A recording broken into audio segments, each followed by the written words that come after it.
అందరికీ వందనాలండి. అందరూ బాగున్నారు అనుకుంటున్నాను. ఇప్పటివరకు మనం మొదటి సమూయేలు 1-2 అధ్యాయాలు చదువుకున్నాం. ఈరోజు మనం 3వ అధ్యాయం నుండి చదువుకుంటూ వెళ్దాం.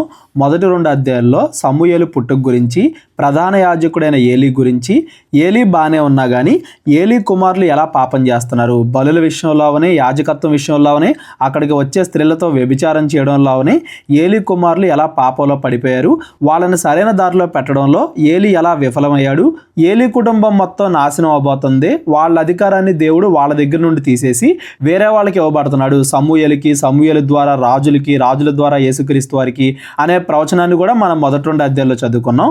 ఈరోజు మనం 3వ అధ్యాయం నుండి చదువుకుంటూ వెళ్దాం. బాలుడైన సమూయేలు గారు 3-4 సంవత్సరాలు ఉన్నప్పుడే ఏలీ దగ్గరికి వచ్చాడని మనం ముందు అధ్యాయంలో చదువుకున్నాం. ఇక్కడ బాలుడు అంటే సుమారుగా 10-12 సంవత్సరాలు అని దాని అర్థం. బాలుడైన సమూయేలు ఏలీ ఎదుట యెహోవాకు పరిచర్య చేయుచూ ఉండెను. ఏలీ దగ్గర పరిచర్య మొత్తం నేర్చుకుంటా ఉన్నాడు, దేవుడి గురించి తెలుసుకుంటా ఉన్నాడు. ఆ దినముల్లో యెహోవా వాక్కు ప్రత్యక్షమగుట అరుదు. ఎందుకు ప్రత్యక్షమగుట అరుదు? మనం న్యాయాధిపతుల దగ్గర నుండి మాట్లాడుకుంటానే వస్తున్నాం. ఇజ్రాయిల్లో సరైన అధికారులు లేరు, సరైన న్యాయాధిపతులు లేరు అని మనం ఫస్ట్ నుండి చదువుకుంటానే వస్తున్నాం. కాబట్టి దేవుడు మాట్లాడడం కూడా అరుదైపోయింది. ఒకవేళ ఆయన ఎప్పుడన్నా మాట్లాడినా ఆ న్యాయాధిపతుల విషయంలో ఆ యుద్ధాల సమయంలో మాత్రమే మాట్లాడుతున్నాడు కానీ ఎప్పుడూ దేవుడితో మాట్లాడే వ్యక్తులు ఇజ్రాయిలీల్లో కరువైపోయారు. ఆ మోషే యెహోషువ తర్వాత అలాంటి వాళ్ళు మనకు కనబడలేదు అని మనం ఫస్ట్ నుండి చదువుకుంటానే వస్తున్నాం. ఆ కాలముల్లో యెహోవా ప్రత్యక్షమగుట అరుదు. ప్రత్యక్షము తరచుగా తటస్థించుట లేదు, అంటే దేవుడు ఎప్పుడు మాట్లాడట్లేదు. ఆ కాలమందు ఏలీ కన్నులు మందదృష్టి గలవైనందున అతడు చూడలేక తన స్థలమందు పండుకొని ఉండగాను, దీపము ఆరిపోక మునుపు సమూయేలు దేవుడి మందసమందున్న యెహోవా మందిరములో పండుకొని ఉండగాను యెహోవా సమూయేలును పిలిచెను. ఈ ఒక్క పదంలో ఎన్ని విషయాలు దాగున్నాయి చూడండి. ఆ కాలంలో ఏలీ కనులు మందదృష్టి అంటే అతడు ఇంకా ముసలివాడైపోయాడని దాని అర్థం. మొదటి 2 అధ్యాయాల్లోనే ముసలివాడయ్యాడు, తన పిల్లల్ని కంట్రోల్ చేయలేకపోతున్నాడు మనం చదువుకున్నాం. అప్పటికి ఇప్పటికి ఇంకో 8-9 సంవత్సరాలు అయిపోయినాయి కదా, ఇంకా ముసలివాడైపోయాడు ఏలీ. బాగా ముసలివాడైపోయి దృష్టి మందించి చూడలేక ఉన్న చోటనే ఎక్కువగా ఉండేవాడు అని దాని అర్థం. పద్దాక అటు ఇటు కదలలేడు. ఒకానొక రోజున ఈ సంఘటన జరుగుతుంది. ఎప్పుడు జరుగుతుంది?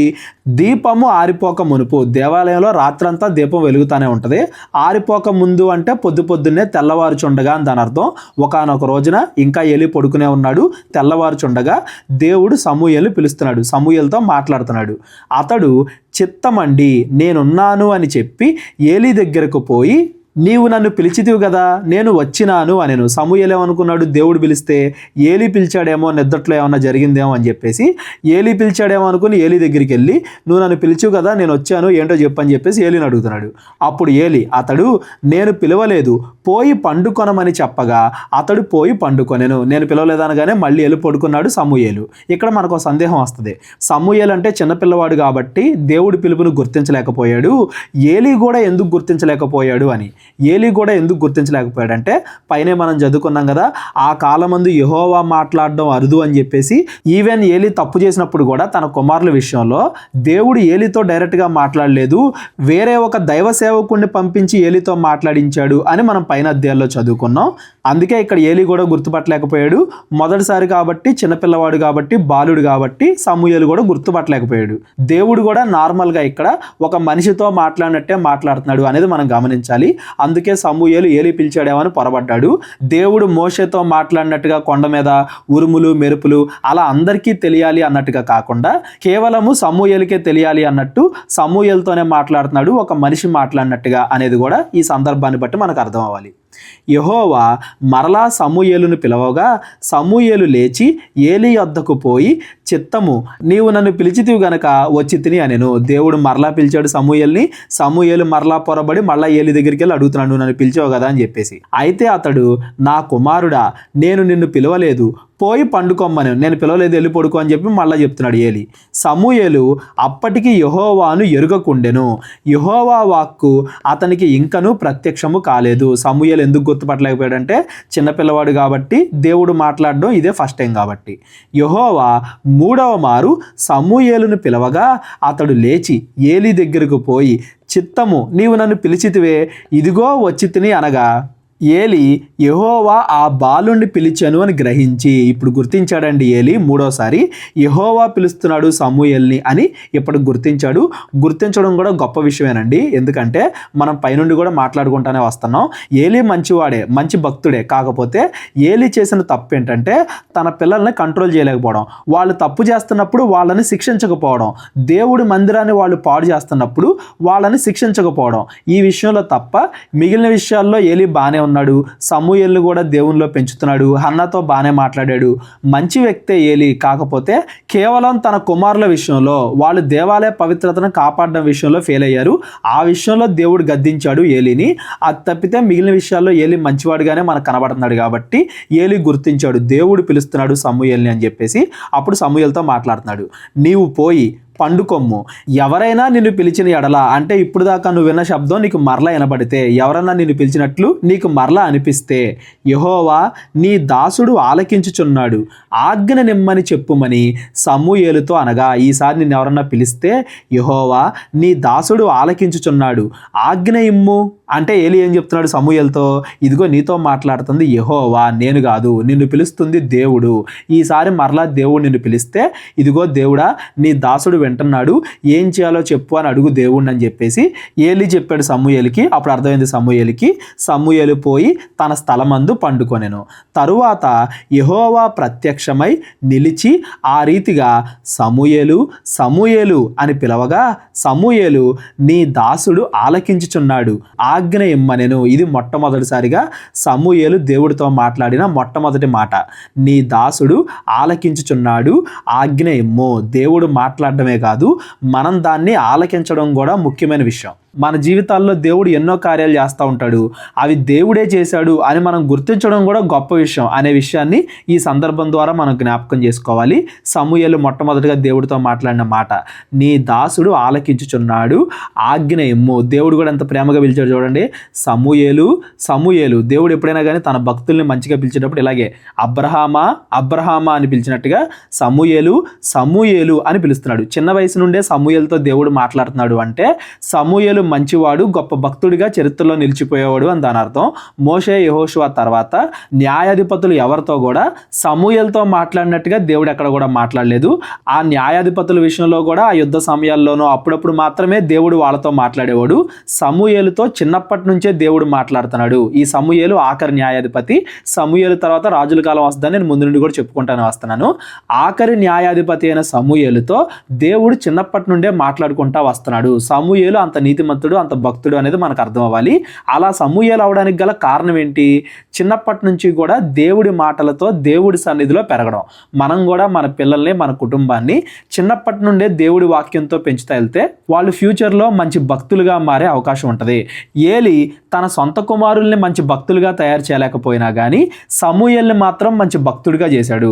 సమూయేలు కూడా అవన్నీ గ్రహించగల జ్ఞానం కలిగిన వాడు అనేది ఈ సందర్భం ద్వారా మనకు అర్థం అవ్వాలి. అంతటా దేవుడు మాట్లాడుతున్నాడు సమూయేలుతో. అంతటా యెహోవా సమూయేలుతో ఈలాగు సెలవిచ్చాను, ఇజ్రాయేలీల్లో నేనొక కార్యము చేయబోచున్నాను, దానిని వినువారి చెవులు గింగురుమనును. ఈ మాట గుర్తుపెట్టుకోండి. దేవుడు చేసే కార్యాన్ని ఎవరైతే వింటారో వాళ్ళ చెవులు గింగురుమంటాయంట. గింగురుమండం అంటే కదిలిపోవడం. అంత భయంకరమైన ఆశ్చర్యకరమైన కార్యం జరుగుద్ది అని దాని అర్థం. దానిని వినిన వారందరి చెవులు గింగురుమనును. ఈ మాట జ్ఞాపకం పెట్టుకోండి. ఈ వీడియో చివరిలో మనం మరలా మాట్లాడుకుందాం. దేవుడు చేసిన ఆ కార్యం ఏంటి, దాన్ని విన్న వాళ్ళందరి చెవులు కూడా ఎలా గింగురుమన్నాయి, ఇదంతా కూడా ఈ వీడియో చివరిలో మనం మాట్లాడుకుందాం. సమూయేలుతో చెప్తున్నాడు, నేను ఒక కార్యం చేయబోచున్నాను, దాన్ని వినువారందరి చెవులు గింగురుమనును. ఆ దినమున ఏలి యొక్క ఇంటి వారిని గూర్చి నేను చెప్పినదంతయు వారి మీదికి రప్పింతును. ముందేదైతే చెప్పించాడో దేవుడు ఏలి కుటుంబం గురించి, ఏలి కుటుంబం నశించిద్ది అని, అదంతా కూడా వాళ్ళ మీదకి రప్పిస్తాను. దాన్ని చేయ మొదలుపెట్టి దాన్ని ముగింతును. ఇప్పుడు సమూయేలుతో దేవుడు మాట్లాడడం మొదలవుతుంది. ఒక నాయకుడు వచ్చేసాడు కాబట్టి అంతకుముందు ఎవరైతే తప్పులు చేశారో, ఆ నాయకత్వంలో విఫలమయ్యారో వాళ్ళని దేవుడు శిక్షించడం మొదలు పెడుతున్నాడు. ఆ పని చేయడం మొదలు పెడుతున్నాడు. మొదలు పెడతాం మాత్రమే కాదు, దాన్ని ముగించేస్తాను అని చెప్తున్నాడు. తన కుమారులు తమ్మును తాము శాపగ్రస్తులుగా చేసుకొన్నారని తాను ఎరిగియు వారిని అడ్డగించలేదు గనుక అతని ఇంటికి నిత్యమైన శిక్ష విధింతునని నేను అతనికి తెలియజేయుచున్నాను. ఏలికి ఆల్రెడీ దేవుడు చెప్పించాడు ఒక దైవజనుడి ద్వారా. అయినా కానీ ఏలి ఇంకా తన కుమారుల్ని కంట్రోల్ చేయట్లేదు. తన కుమారులు తప్పు తప్పులు చేస్తున్నారు అని ఎరిగి ఉండి కూడా వాళ్ళని అడ్డగించట్లేదు కాబట్టి ఏలి, వాళ్ళని శిక్షించట్లేదు కాబట్టి, తగిన నిర్ణయాలు తీసుకోలేదు కాబట్టి ఆ కుటుంబానికి ఉగ్రత వస్తుంది. కాబట్టి ఏలి ఇంటి వారి దోషమునకు బలి చేతనైనను నైవేద్యము చేతనైనను ఎన్నటికీ ప్రాయశ్చిత్తము చేయబడదని నేను ప్రమాణపూర్వకంగా ఆజ్ఞాపించి తిని. 2వ అధ్యాయం చివరిలో కూడా మాట్లాడుకున్నాం. వాళ్ళు ఇంకా వెనక్కి తిరిగి రాలేనంతగా, అంటే వాళ్ళ హృదయం మారు మనసు పొందదో, ఎన్నిసార్లు గద్దించినను విననివాడు మరి తిరుగు లేకుండా హఠాత్తుగా మరణిస్తాడు అన్నట్టు ఇంకా వాళ్ళు మారు మనసు పొందరో, ఇది మరణకరమైన పాపం, దానికి ఇక ప్రాయశ్చిత్తం లేదు అని దేవుడు సమూయేలుతో మాట్లాడుతున్నాడు. అలా మాట్లాడిన తరువాత సమూయేలు ఉదయమగు వరకు పండుకొని లేచి యెహోవా మందిరపు తలుపులు తీసెను గాని భయపడి తనకు కలిగిన దర్శన సంగతి ఏలీతో చెప్పకపోయాను. తన గురువు కదా, మరి తన కుటుంబం నాశనం అయిపోద్దని తనతోనే ఎలా చెప్తాడు? కాబట్టి దేవుడు ఏం చెప్పాడో సమూయేలు ఏలీకి చెప్పలేదు. అయితే ఏలి సమూయేలు నా కుమారుడా అని సమూయేలును పిలవగా అతడు చిత్తము నేనిక్కడ ఉన్నాను అనెను. ఏలి నీతో యెహోవా ఏమి సెలవిచ్చెనో మరుగు చేయక దయచేసి నాతో చెప్పుము. ఆయన నీతో సెలవిచ్చిన సంగతుల్లో ఏదైనా నీవు మరుగు చేసిన ఎడల అంతకంటే అధికమైన కీడు ఆయన నీకు కలుగజేయును గాకని చెప్పగా, అంతకంటే అధికమైన కీడు అంటే ఇక్కడ ఏలి శపిస్తున్నాడు అని కాదండి సమూయేల్ని. సమూయేలుతో దేవుడు ఏం మాట్లాడాడో తెలుసుకోవాలి అన్న కోరిక. ఆల్రెడీ ఏలికి చెప్పించాడు కదా వేరే దైవజనుడి ద్వారా అతడు కుటుంబం నాశనం అయిపోద్దని. దాని గురించి ఏమైనా చెప్పాడేమో, తన కుటుంబాన్ని తన కుమారుల్ని ఏమైనా రక్షిస్తాడేమో, ఇలా మంచిది ఏదైనా చెప్పాడేమో, లేదా అంతకన్నా చెడుది ఏమైనా చెప్పాడేమో అని చెప్పేసి ఆ కోరికతోటి చెప్పమని అడుగుతున్నాడు అని, అంతేగాని సమూయేలుని శపిస్తున్నాడు అని కాదు. అది కూడా మీరు గుర్తుపెట్టుకోండి. సమూయేలు దేనిని మరుగు చేయక సంగతి అంతయు అతనికి తెలియజెప్పాను. రాత్రి దేవుడు ఏం మాట్లాడాడు అనేది ఏమి దాయకుండా ఏలికి మొత్తం చెప్పేశాడు. ఏలి విని సెలవిచ్చిన వాడు యెహోవా తన దృష్టికి అనుకూలమైన దాన్ని ఆయన చేయునుగాక అనెను. ఏలి తన కుమారుల విషయంలో తప్ప మిగతా విషయాల్లో మంచివాడని మనం చదువుకుంటానే ఉన్నాం కదా. దేవుడు మాట్లాడాడంటే అది ఖచ్చితంగా చేస్తాడు. సెలవిచ్చిన వాడు యెహోవా, ఆయన దృష్టికి ఏది అనుకూలమో ఆయన న్యాయాధిపతి కాబట్టి అదే ఆయన చేయునుగాక అనెను. మనసులో తన కుమారుల మీద ప్రేమ ఉన్నా కానీ దేవుడు ఎలాంటి వాడో ఏలికి తెలుసు కాబట్టి ఇంకా జరిగేదానికి తల ఉంచుతున్నాడు ఏలి. అలాగే ముందున్న సమూయేలుకు కూడా దేవుడు ఏది చెప్పినా చేస్తాడు, ఆయన నిర్ణయాన్ని మనం గౌరవించాలని కూడా సమూయేలుకు కూడా నేర్పిస్తున్నాడు అనేది కూడా మనకు అర్థం అవ్వాలి. సమూయేలు పెద్దవాడు కాగా యెహోవా అతనికి తోడై ఉన్నందున అతని మాటల్లో ఏదియూ తప్పిపోలేదు. అతని మాటల్లో ఏది తప్పిపోలేదంటే దేవుడు సమూయేలుతో ప్రతిదీ కూడా మాట్లాడిస్తున్నాడు. సమూయేలు ఏది చెప్తే జరుగుతుంది అని దాని అర్థం. కాబట్టి సమూయేలు యెహోవాకు ప్రవక్తగా స్థిరపడినని దాను మొదలుకొని బేర్షెబా వరకు ఇజ్రాయేల్ అందరూ తెలుసుకొనిరి. దాను బేర్షెబా అంటే ఇజ్రాయేల్ దేశం ఉత్తరం నుండి దక్షిణం దాకా ఆ ఇజ్రాయేల్ అందరికి కూడా ఇదిగో దేవుడు సమూయేలుతో మాట్లాడుతున్నాడు, ఒక ప్రవక్త వచ్చాడు అని అందరూ కూడా తెలుసుకున్నారు. మరియు షిలోహులో యెహోవా మరలా దర్శనమిచ్చుచుండెను. షిలోహులో యెహోవా తన వాక్కు చేత సమూయేలునకు ప్రత్యక్షమగుతూ ఉండెను. ఈ షిలోహులోనే ఉంది కదా ప్రస్తుతానికి ప్రత్యక్ష గుడారం. ఆ దేవుడి మందిరంలో, ఆ దేవాలయంలో ఎప్పుడు కూడా దేవుడు సమూయేలుతో మాట్లాడుతూ వస్తున్నాడు, ప్రతిదీ కూడా చెప్పిస్తున్నాడు. సమూయేలు మాట ఇజ్రాయేల్ అందరిలో వెల్లడి ఆయను. సమూయేలు గురించి ఇజ్రాయేల్ అందరికీ తెలిసిపోయింది. దేవుడు కూడా ఎప్పటికప్పుడు సమూయేలుతో మాట్లాడుతూనే వస్తున్నాడు. అంటే ఒక నాయకుడు రెడీ అయిపోయాడు. నాయకుడు రెడీ అయిపోయాడు కాబట్టి పాత నాయకులు ఏలి వాళ్ళ కుమారులకి శిక్ష విధించే సమయం వచ్చింది అని దాని అర్థం. ఇక్కడ మీరు ఇంకో విషయం కూడా గమనించాలి. యెహోవాకి ప్రవక్తగా ఉన్నాడంట సమూయేలు. కేవలం సమూయేలు న్యాయాధిపతి మాత్రమే కాదు, న్యాయాధిపతి ప్లస్ ప్రవక్త. అంతకుముందున్న న్యాయాధిపతులు అందరూ కేవలం యుద్ధాల్లో గెలిపించే న్యాయాధిపతులు అంతే, అంతేగాని మంచి చెడులు దేవుడి ప్రవక్తలుగా మాట్లాడిన వాళ్ళు కాదు. కానీ ఆఖరి న్యాయాధిపతి సమూయేలు మాత్రం అటు న్యాయాధిపతి ఇటు ప్రవక్త, రెండు సమూయేలు అనేది మనకు అర్థం అవ్వాలి. ఇక్కడ కూడా చూడండి, దేవుడు సమూయేల్ని తర్వాత అధికారిగా పెడుతున్నాడు ఏలి కుటుంబం నాశనం అవుతుంది అని. కేవలం సమూయేలుకే కాదు, ఏలికి కూడా తెలిసేలాగా దేవుడు చేశాడు. ఇప్పుడు ఏలికి కూడా అర్థమైపోయింది, ఇదిగో సమూయేల్ని దేవుడు ఎంచుకున్నాడు, నా కుటుంబం అంతమైపోతుంది, సమూయేలే తర్వాత ఉండబోయే నాయకుడు అని ఏలికి కూడా అర్థమయ్యేలా చేశాడు దేవుడు, సమూయేలుకి అర్థమయ్యేలా చేశాడు దేవుడు, ఇజ్రాయెల్ ప్రజలందరికీ కూడా అర్థమయ్యేలా చేశాడు అనేది 3వ అధ్యాయం యొక్క భావం. సమూయేలు 4వ అధ్యాయం కూడా ఈరోజు మనం చదువుకుందాం. 5వ అధ్యాయం నుండి రేపొద్దున చదువుకుంటూ వెళ్దాం. ఇజ్రాయేలీలు ఫిలిస్తీన్లతో యుద్ధము చేయుటకై బయలుదేరి ఎబినెజర్లో దిగగా ఫిలిస్తీయులు ఆఫెక్లో దిగిరి. ఇక దేవుడు చెప్పాడు కదా తీర్పు వస్తుందని. ఎవరి ద్వారా? ఫిలిస్తీన్ల ద్వారా యుద్ధం చేస్తున్నాడు దేవుడు. ఫిలిస్తీన్లు వస్తున్నారు యుద్ధం చేయడానికి. ఫిలిస్తీయులు ఇజ్రాయేలీల మీద తమ్మును యుద్ధ పంక్తులుగా తీర్చుకొనగా వారు యుద్ధములో కలుసుకొనినప్పుడు ఇజ్రాయేలీలు ఫిలిస్తీన్ల ఎదుట ఓడిపోయి యుద్ధ భూమిలోనే ఎక్కువ తక్కువ 4,000 మంది హతులైరి. యుద్ధంలో 4,000 మంది చనిపోయారు ఇజ్రాయేలీలు. కాబట్టి జనులు పాళెములోనికి తిరిగి రాగా ఇజ్రాయేలీల పెద్దలు, యెహోవా నేడు మనలను ఫిలిస్తీన్ల ముందర ఎందుకు ఓడించెను? షిలోహులోనున్న యెహోవా నిబంధన మందసమును మనము తీసుకొని మన మధ్య ఉంచుకొందము రండి. అది మన మధ్య ఉండిన ఎడల అది మన శత్రువుల చేతిలో నుండి మనలను రక్షించును అనిరి. ఇక్కడ వీళ్ళు ఏమనుకుంటున్నారు? దేవుడు ఎందుకు మనల్ని యుద్ధం ఓడించాడు అంటే ఇజ్రాయేల్ ప్రజలు వాళ్ళ నాయకులు కూడా పాపంలో ఉన్నారు అని గుర్తించట్లా. మేము యుద్ధం ఓడిపోయాం కాబట్టి ఇప్పుడు మనం ఏం చేద్దామంటే షిలోహులో దేవుడి మందిరంలో ఉన్న నిబంధన మందసాన్ని మన మధ్య పెట్టుకుందాం, దాన్ని తీసుకుని యుద్ధానికి వెళ్దాం అని ఇజ్రాయేల్ అనుకుంటున్నారు. ఇక్కడ చూడండి, ఇజ్రాయేల్ దేవుడి లక్షణాలనే మర్చిపోతున్నారు. ఇజ్రాయేల్ తప్పు చేస్తే యుద్ధంలో ఓడిపోతారు, వాళ్ళు భక్తిగా ఉంటే యుద్ధంలో గెలుస్తారు అని యెహోషువ దగ్గర నుండి మనం చదువుకుంటూనే వస్తున్నాం. యెహోషువ దగ్గర నుండి ఏంటి, మోషే దగ్గర నుండి మనం చదువుకుంటూనే వస్తున్నాం.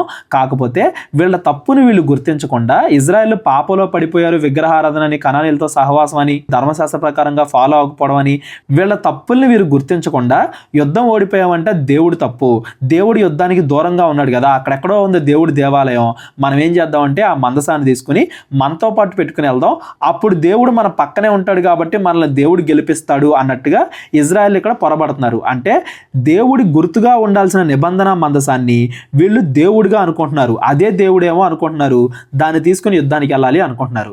కాబట్టి జనులు షిలోహునకు కొందరిని పంపి అక్కడి నుండి కెరూబుల మధ్య ఆసీనుడయ్యుండు సైన్యములకు అధిపతియగు యెహోవా నిబంధన మందసమును తెప్పించిరి. కెరూబుల మధ్య ఆసీనుడయ్యుండు అంటే ఆ మందసం, ఆ కరుణాపీఠం, దానిపైన ఉండే కెరూబులు అవన్నీ కూడా ఎలా ఉంటాయో చెప్తున్నాడు. ఆ మందసాన్ని, ఆ దేవుడి మందసాన్ని వీళ్ళు తీసుకెళ్లి యుద్ధంలో పెట్టుకుంటున్నారు. దేవుడికి గుర్తుగా ఉండాల్సిన మందసాన్ని దేవుడిని చేశారు, అదే దేవుడు అన్నట్టుగా దాన్ని పూజిస్తున్నారు. ఏలి యొక్క 2 కుమారులైన హొఫ్నియు, ఫినెహాసును అక్కడనే దేవుని నిబంధన మందసమునొద్ద ఉండిరి. ఈ హొఫ్నికి, ఫినెహాసుకి అంటే ఏలి కుమారులకి దేవుడి యొక్క ఆలయం పట్ల ఏ గౌరవం లేదు, భక్తి లేదు అని పైన 1-2 అధ్యాయాల్లోనే మనం చదువుకున్నాం. వీళ్ళు కూడా ఆ నిబంధన మందసం దగ్గర ఉన్నారంటే ఆ నిబంధన మందసాన్నే దేవుడిగా వీళ్ళందరూ అనుకుంటున్నారు అని దాని అర్థం. యెహోవా నిబంధన మందసము దండులోనికి రాగా ఇజ్రాయెల్ అందరూ భూమి ప్రతిధ్వని ఇచ్చినంత గొప్ప కేకలు వేసిరి. ఇంకా దేవుడిని తీసుకొచ్చాం కదా, మందసాన్ని తీసుకొచ్చాం కదా, ఖచ్చితంగా మనమే గెలుస్తాం అన్నట్టుగా పెద్ద పెద్ద కేకలేస్తున్నారు. ఫిలిస్తీయులు ఆ కేకలు విని హెబ్రీల దండులో గొప్ప కేకల ధ్వని ఏమని అడిగి యెహోవా నిబంధన మందసము దండులోనికి వచ్చెను అని తెలుసుకొని జడిసి దేవుడు దండులోనికి వచ్చెను అనుకొని, వీళ్ళు ఎందుకు జడిశారు? అంతకుముందు దేవుడు యుద్ధాలు ఎలా గెలిపించాడో, ఈ ఫిలిస్తీన్ల మధ్య ఎన్ని ఆశ్చర్యకార్యాలు చేశారో వాళ్ళు అవన్నీ కూడా గుర్తు చేసుకున్నారని దాని అర్థం. ఎలాగో ఫిలిస్తీన్లు విగ్రహారాధన చేసేవాళ్లే కాబట్టి ఫిలిస్తీన్లు నిబంధన మందసాన్ని దేవుడు, యెహోవా దేవుడు అనుకోవడంలో తప్పులేదు. ఎందుకంటే వాళ్ళు విగ్రహారాధన చేసేవాళ్ళు కాబట్టి నిబంధన మందసాన్ని కూడా ఒక దేవుడు అనుకుంటున్నారు, నిబంధన మందసం అంటేనే యెహోవా అనుకుంటున్నారు. ఫిలిస్తీన్లు అంటే వాళ్ళకి తెలియదు కాబట్టి, వాళ్ళు విగ్రహారాధనలో ఉండేవాళ్ళు కాబట్టి నిబంధన మందసాన్ని యెహోవా అనుకోవడంలో తప్పలేదు. కానీ ఇజ్రాయేలీలు కూడా నిబంధన మందసాన్ని దేవుడు అనుకుంటున్నారు అంటే ఇజ్రాయేలీలు కూడా కనానీల్లాగా మారిపోయారు అనేది మనకి ఇక్కడ అర్థం అవ్వాలి. అయ్యో మనకు శ్రమ, ఇంతకు మునుపు వారిలాగు సంభ్రమింపలేదు. అయ్యయ్యో మహాశూరుడగు ఈ దేవుని చేతిలో నుండి మనలను ఎవరు విడిపింపగలరో వాళ్ళకి తెలుసు. దేవుడు అంతకుముందు వాళ్ళ మధ్యలో ఎన్ని ఆశ్చర్యకార్యాలు జరిగించాడో, వీళ్ళని ఎలా యుద్ధాలు గెలిపించాడో కూడా తెలుసు. కాబట్టి ఈ దేవుడి చేతిలో నుండి మనలను ఎవరు విడిపింపగలరో, అరణ్యమందు అనేకమైన తెగుళ్ళు చేత ఐగుప్తీలను హతము చేసిన దేవుడు ఈయనే కదా. ఫిలిస్తీన్లు కూడా దాన్నే దేవుడు అనుకుని భయపడుతున్నారు. అంతకుముందు దేవుడు చేసిన కార్యాలన్నింటినీ కూడా గుర్తు తెచ్చుకుంటున్నారు అని దాని అర్థం. ఇక్కడ భయపడి ఫిలిస్తీన్లు వెనక్కి వెళ్ళిపోయారు అనుకో, అంతకుముందు దేవుడు వెళ్ళగొట్టినట్టుగా ఇక్కడ కూడా భయపడి ఫిలిస్తీన్లు వెనక్కి వెళ్ళిపోతే అప్పుడు ఇజ్రాయెల్ అనుకున్నదే నిజం అవుతుంది. ఇజ్రాయెల్ ఎప్పటికీ మారో, అటువైపు ఇజ్రాయెల్కి బుద్ధి చెప్పాలి కాబట్టి దేవుడు మరలా ఫిలిస్తీన్లకి ధైర్యం కలగజేస్తున్నాడు అని దాని అర్థం. అర్థం. ఫిలిస్తీయులారా, ధైర్యము తెచ్చుకొని వారు మీకు దాసులైనట్టు మీరు హెబ్రీలకు దాసులు కాకుండా బలాఢ్యులై యుద్ధము చేయుడని చెప్పుకొనిరి. దేవుడు వాళ్ళకి ధైర్యాన్ని ఇచ్చాడు, ఎందుకంటే ఇజ్రాయెల్కి బుద్ధి చెప్పాలి కాబట్టి. వాళ్ళు ధైర్యం తెచ్చుకొని యుద్ధం చేస్తున్నారు. లోపల భయం ఉన్నా కానీ ధైర్యం తెచ్చుకొని యుద్ధం చేస్తున్నారు. ఫిలిస్తీయులు యుద్ధము చేయగా ఇజ్రాయేళ్లు ఓడిపోయి అందరూ తమ డేరాలకు పరిగెత్తి వచ్చిరి. అప్పుడు అత్యధికమైన వధ జరిగెను. ఇజ్రాయేలీల్లో 30,000 కాల్బలము కూలెను. 30,000 మంది ఇజ్రాయేలు ఆ రోజు చనిపోయారు. మరియు దేవుని మందసము పట్టబడెను. అది గాకను హొఫ్ని ఫినెహాసులను ఏలి యొక్క 2 కుమారులు హతమైరి. వాళ్ళకి దేవుడు శిక్ష విధిస్తానని చెప్పాడు కదా. ఈ ఫిలిస్తీన్ల చేతిలో దారుణంగా చనిపోయారు. ఫిలిస్తీన్ల ద్వారా దేవుడు హొఫ్ని ఫినెహాసులకి ఇజ్రాయెల్కి తీర్పు తెచ్చాడు అని దాని అర్థం. ఈ మందసాన్ని చూసి ఇజ్రాయెల్ గర్వపడ్డారు. మందసంలో ఏమి లేదు, ఇజ్రాయెల్ పరిశుద్ధతలో ఉంటుంది అని అటు ఇజ్రాయెల్కి తెలిసేలా దేవుడు చేశాడు. ఏలి యొక్క కుమారులకు కూడా తీర్పు తెచ్చాడు అనేది మనకు అర్థం అవ్వాలి. ఆనాడే బెన్యామీనుడొకడు యుద్ధ భూమిలో నుండి పరిగెత్తుకొని వచ్చి చినిగిన బట్టలతోనూ తల మీద ధూళితోనూ షిలోహులో ప్రవేశించెను. ఆ యుద్ధం జరిగిన సమాచారాన్ని చెప్పడానికి నియమింపబడిన వాళ్ళు ఉంటారు కదా, వాడు ఆ బెన్యామీనుడు పరిగెత్తుకొని వచ్చి షిలోహులో ప్రవేశించెను అంటే ఏలి దగ్గరికి వచ్చి చెప్తున్నాడు. చినిగిన బట్టలతోనూ తల మీద ధూళితోనూ అంటే ఇంకా వీళ్ళు యుద్ధం ఓడిపోయారు అనే విషయాన్ని ఏలి దగ్గర తీసుకొని చెప్తున్నాడు. అతడు వచ్చినప్పుడు ఏలి మందసము విషయమై గుండె అవియుచు త్రోవ పక్కను పీఠం మీద కూర్చుండి ఎదురు చూచుచూ ఉండెను. అంతకుముందు వీళ్ళు మందసాన్ని తీసుకెళ్ళిపోయారు కదా, ఆ విషయమై గుండె అవచ్చు అంటే బాధపడుతూ ఎదురు చూస్తూ అక్కడ ఎదురు చూస్తూ ఉన్నాడు ఏం జరుగుద్దా అని చెప్పేసి. ఆ మనుష్యుడు పట్టణములోనికి వర్తమానము తేగా పట్టణస్థులందరూ కేకలు వేసిరి. ఈ కేకలు ఏంటి? భయంతో కూడిన కేకలు. అయ్యో మనం యుద్ధం ఓడిపోయామే, నిబంధన మందసాన్ని వాళ్ళు పట్టుకెళ్ళిపోయారే అనే కేకలు అనమాట. ఏలి ఆ కేకలు విని ఈ గల్లత్తు ఏమని అడగగా ఆ మనుష్యుడు త్వరగా వచ్చి ఏలీతో ఆ సంగతి తెలియజెప్పాను. ఏమని చెప్తున్నాడు? ఏలి 98 ఏళ్ల గలవాడే ఉండెను. ఏమని చెప్పే ముందు ఏలి వయసు చెప్తున్నాడు, ఎందుకంటే అంత ముసలోడు అని దాని అర్థం. అతనికి దృష్టి మందగించినందున అతడి కండ్లు కానరాక ఉండెను. ఆ మనుష్యుడు, యుద్ధములో నుండి వచ్చిన వాడను నేనే, నేడు యుద్ధములో నుండి పరిగెత్తుకొని వచ్చితనని ఏలీతో అనగా అతడు, నాయన అక్కడ ఏమి జరిగినని అడిగాను. ముందు ఏం జరిగిందో చెప్పు అని అడుగుతున్నాడు ఏలి.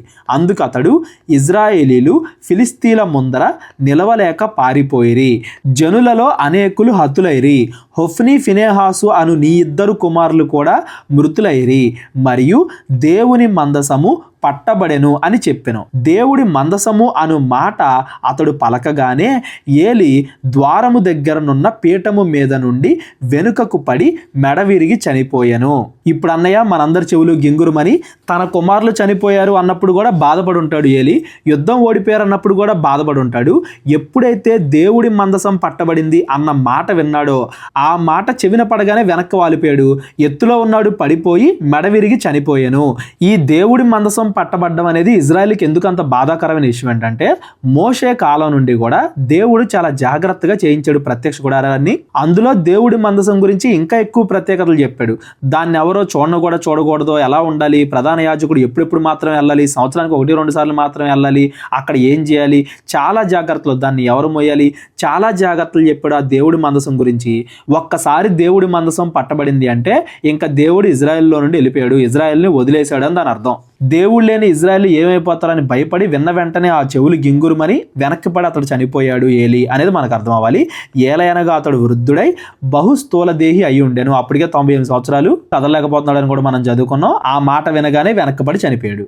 అతడు 40 సంవత్సరములు ఇజ్రాయేళ్లకు న్యాయము తీర్చాను. 40 సంవత్సరాలు అతడు యాజకుడిగా, ప్రధాన యాజకుడిగా ఉన్నాడు. ఏలీ కోడలకు ఫినెహాసు భార్యకు అప్పటికి గర్భము కలిగి కనుపొద్దులై ఉండగా దేవుడి యొక్క మందసము పట్టబడిననియు తన మామయు తన పెనిమిటియు చనిపోయిరనియు ఆమె విని నొప్పులు తగిలి కాళ్ళ మీదకి కుంగి ప్రసవం ఆయను. విన్న తర్వాత ఆమెకు వెంటనే ప్రసవ నొప్పులు వచ్చేసాయి. వెంటనే కనింది. తన మామ చనిపోయాడు, తన భర్త చనిపోయాడు, ఇజ్రాయెల్ మందసం పట్టబడింది. ఇవన్నీ కూడా విని ఆవిడ మాట్లాడుతుంది. ఆమె మృతి నొందుచుండగా అంటే దేవుడు చెప్పాడు కదా వీళ్ళ కుటుంబం మొత్తం నాశనం అయిపోద్దని. ఆవిడ చనిపోయే సమయం సమయంలో ఉంది, అంటే బిడ్డను కనేసి ఆవిడ కూడా చనిపోతుందని దాని అర్థం. అక్కడ ఉన్న స్త్రీలు ఆమెతో భయపడవద్దు, కుమారుణ్ణి కంటివి అనిరి గాని ఆమె ప్రత్యుత్తరం ఇయ్యకయు లక్ష్య పెట్టకయు ఉండినదై దేవుడి మందసము పట్టబడినది అనే సంగతిని, తన మామయు పెనివిటియు చనిపోయేరు అనే సంగతిని తెలుసుకొని ప్రభావము ఇజ్రాయేలీలో నుండి పోయెను అని చెప్పి తన బిడ్డకు ఈకాబోదు అని పేరు పెట్టెను. ప్రభావము ఇజ్రాయేల్లో నుండి పోయింది అంటే దేవుడి మందసం ఇజ్రాయేల్లో నుండి వెళ్ళిపోయింది అని దాని అర్థం. దేవుడి మందసాన్ని ప్రభావం అంటుంది, అంటే దేవుడి శక్తి అది వెళ్ళిపోయింది అని. ఈకాబోతు అన్నా కానీ దాని మీనింగ్ ప్రభావం వెళ్ళిపోయింది అని దాని అర్థం. చచ్చిపోయే ముందు ఆవిడ తన కుమారుడికి పేరు పెట్టి చనిపోతుంది. దేవుడి మందసము పట్టబడిపోయినందున ప్రభావము ఇజ్రాయేలీలో నుండి చెరపట్టబడిపోయాను అని ఆవిడ చెప్పాను. మనం ముందే మాట్లాడుకున్నాం ఏలీ కుటుంబం నాశనం అయిపోద్దని. ఆ ఏలీ కుటుంబంలో తన కుమారులు చనిపోయారు, తన కుమారుడు యొక్క భార్య చనిపోయింది. ఆ పుట్టిన బిడ్డ గురించి ఏమైంది అనేది నేను తర్వాత అధ్యాయంలో చెప్తాను. మొత్తానికి వీళ్ళు అధికారాన్ని కోల్పోయారు. మందసమే లేకపోతే దేవుడి ఆరాధన ఎలా ఉంటుంది? మందసమే లేకపోతే యెహోవా ప్రత్యక్ష గుడారానికి అర్థమే ఉంటుంది? మందసమే లేకపోతే ప్రధాన యాజకుడు అవని, యాజకులు కుటుంబస్తులు అవని వాళ్ళందరికీ పనే ఉంటుంది. ఈ ఈకాబోతు యాజకుల కుటుంబంలో పుట్టినప్పటికీ మందసమే లేదు, దేవుని దేవాలయం లేదు అంటే ఇతడు కూడా అధికారాన్ని కోల్పోయాడు. దేవుడు ముందే చెప్పాడు కదా, ఏలి యొక్క కుటుంబానికి అధికారాన్ని తీసేస్తాను, నాశనం అయిపోద్దని చెప్పేసి. అది ఇక్కడ నెరవేరుతుంది. ఇజ్రాయేలీలు ఐగుప్తు నుండి బయటికి రాగానే దేవుడు చేయించిన నిబంధన మందసాన్ని ఇజ్రాయేలీలు ఇక్కడ కోల్పోయారు. కాబట్టి మనం పైన చదువుకున్న ఒక మాట గుర్తుందా మీ అందరికి కూడా? దేవుడు చేస్తున్న ఈ అద్భుత కార్యాన్ని వినిన వాళ్ళందరి చెవులు, దాన్ని వినువారందరి చెవులు గింగురుమనెను. ఎవరైతే ఈ మాట విన్నారో వాళ్ళందరి చెవులు గింగురుమనేంతలాగా దేవుడు ఏలీ కుటుంబాన్ని నాశనం చేశాడు, ఇజ్రాయేలీలకు కూడా తీర్పు తీరుస్తున్నాడు ఆ ఫిలిస్తీన్ల ద్వారా అనేది ఈ 2 అధ్యాయాల్లో మనకు అర్థమైంది. మొదటి సమూయేలు 5వ అధ్యాయం నుండి మనం రేపొద్దున మాట్లాడుకుందాం. మరి సమూయేలు ఎలా ఇజ్రాయేల్ నడిపిస్తున్నాడు, ఇజ్రాయేలీల్ని మరలా మంచిదారిలో పెడతానికి సమూయేలు ఏ ప్రయత్నాలు చేశాడు, మరి ఫిలిస్తీన్లు ఆ నిబంధన మందసాన్ని తీసుకెళ్లారు కదా వాళ్ళ గతి ఏమైంది, ఇవన్నీ కూడా 5వ అధ్యాయం నుండి మనం రేపొద్దున చదువుకుందాం. ఈ రోజు మనం చదువుకున్న 3-4 అధ్యాయాల్లో ఎవరికైనా ఏదైనా అర్థం కాకపోతే డిస్క్రిప్షన్లో నా నెంబర్ ఉంటుంది, కాల్ కానీ వాట్సాప్ కానీ చేయండి. మా పరిచర్య కోసం ప్రార్థించండి. ప్రేరేపణ కలిగిన వాళ్ళు మా పరిచర్యకు మీ కానుకల ద్వారా సహకరించండి. అందరికీ వందనాలు. దేవుడు మిమ్మల్ని అందరినీ కూడా దీవించి ఆశీర్వదించును గాక. అందరికీ వందనాలండి. కేవలం 30 వీడియోస్లో బైబిల్ నేర్చుకోండి అనే ఎంతో విలువైన ఈ కోర్స్ జస్ట్ ₹1 మీకు కావాలి అంటే మీ పేరు, మీ ఊరు ఈ నెంబర్కి వాట్సాప్ చేయండి.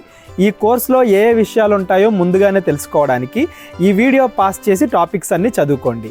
క్రైస్తవులందరూ ఈ బైబిల్ కోర్స్ వినాలి అని మేము కోరుకుంటున్నాం. అందరినీ దేవుడు దీవించును గాక. ఆమెన్.